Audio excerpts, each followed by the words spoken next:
Friends इनकी पार्க்க recipe வந்து ஆலு மட்டர் தான் பார்க்க போறோம். இந்த ரெசிபி பார்க்கறதுக்கு முன்னாடி என்னோட சேனல் புதுசா பார்க்கறவங்களா இருந்தா மறக்காம Subscribe பண்ணுங்க. பக்கத்துல இருக்கிற பெல் பட்டன் அழுத்திடுங்க. ஆல்ங்கற பெல் அழுத்திடுங்க. அப்பதான் நான் அடுத்தடுத்த வீடியோ போடும்போது உங்களுக்கு நோட்டிஃபிகேஷனா வரும்.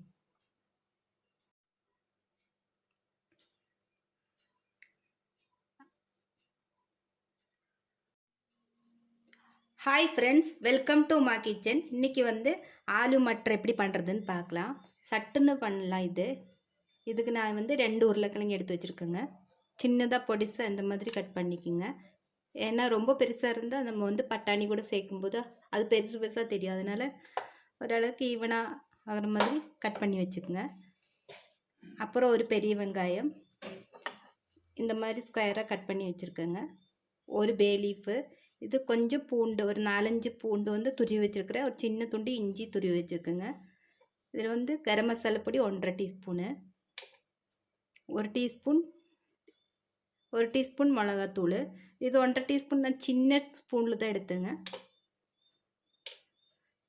பெப்பர் தூள் 1/2 டீஸ்பூன். இது வந்து பட்டாணி நான் ஒரு 1/2 கப் எடுத்து நல்லா ஒரு விசில் விடுற மாதிரி வேக வச்சு வச்சுருக்கேங்க. இந்த வேவ் பத்தாது, இந்த உருளைக்கிழங்கு கூட வந்து இது வெந்துடும். இன்னொரு விசில் விட்டோம்னா அது கூலாட்டம் ஆகிடும். அதனால் நம்ம இது கூட வேக வச்சுக்கலாம். ஃப்ரெண்ட்ஸ் இங்கே வந்து ஒரு பேன் வச்சுருக்குறேங்க. இதில் வந்து இப்போ ஆயில் ஊற்றிடலாம். 1 டேபிள் ஸ்பூன் அளவுக்கு ஆயில் ஊற்றிடலாம். போதும். இது கொஞ்சம் காயட்டும், வெயிட் பண்ணலாம். இப்போ இதை காஞ்சிச்சு. இதில் பே லீஃப் போட்டுடலாம்.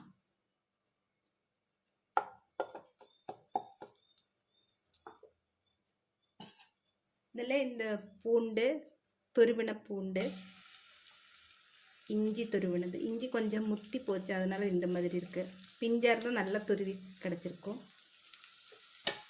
இப்போ இதை நல்லா வணக்கி விட்டுடலாம்.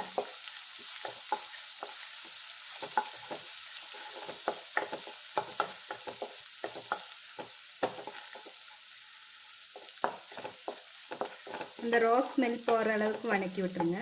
இப்போ வெங்காயத்தை ஆட் பண்ணிக்கலாம்.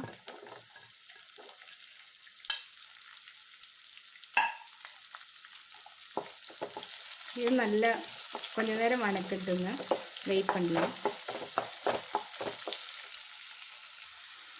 வெங்காயம் வணங்கக்காக கொஞ்சோண்டு உப்பு போடுறேங்க.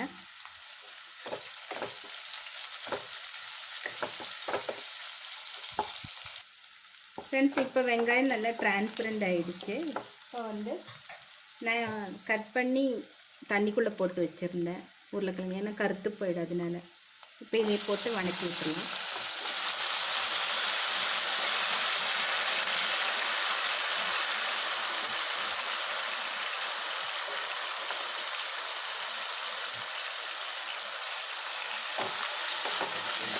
இது கொஞ்சம் ஒரு 2-3 நிமிஷம் வணக்கி விட்டால் சாஃப்டாக வெந்துடும். எண்ணெயில் கொஞ்சம் வணங்கினா போதும், சீக்கிரம் வெந்துடும். ஒரு 2-3 நிமிஷம் வணக்கிட்டேன் ஃப்ரெண்ட்ஸ். இப்போ வந்து இந்த பட்டாணியை ஆட் பண்ணிக்கலாம். இது பச்சை பட்டாணி இருந்தால் இன்னும் நல்லா இருந்திருக்கும். முட்டை இல்லாதனால இந்த பட்டாணி நைட்டே ஊற வச்சு ஒரு விசில் விட்டு எடுத்துட்டேங்க. இப்போ இது வேகிற அளவுக்கு தண்ணி ஊற்றிடலாம். மூடி வச்சுக்கலாம்.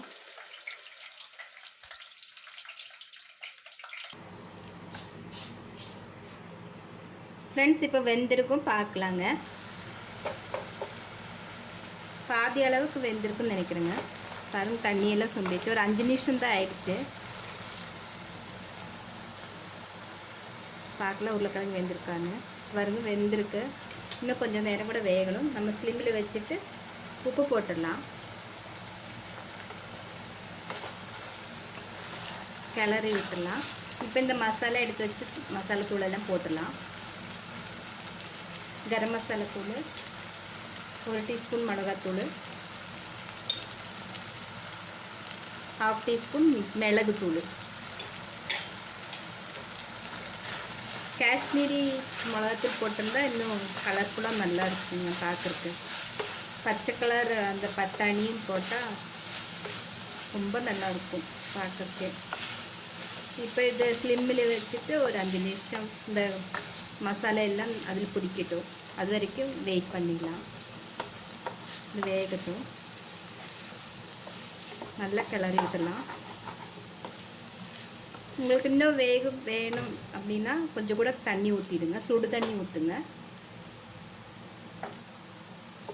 இப்போ வேகட்டும்.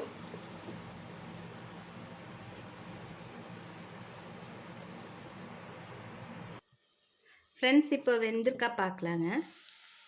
நான் நடுவில் 2 தடவை கிளறி விட்டேன், நான் அடி பிடிக்காமல் இருக்கக்காக. நல்லா வெந்திருக்கு பாருங்கள், நல்லா இருக்கு. எல்லோரும் செஞ்சு பாருங்கள். உங்கள் கமெண்ட்ஸ் எனக்கு மறக்காமல் சொல்லுங்கள். இந்த ரெசிபி பிடிச்சிருந்தா லைக் பண்ணுங்கள். இப்போ நான் சர்வ் பண்ணிட்டு உங்களுக்கு காமிக்கிறேன்.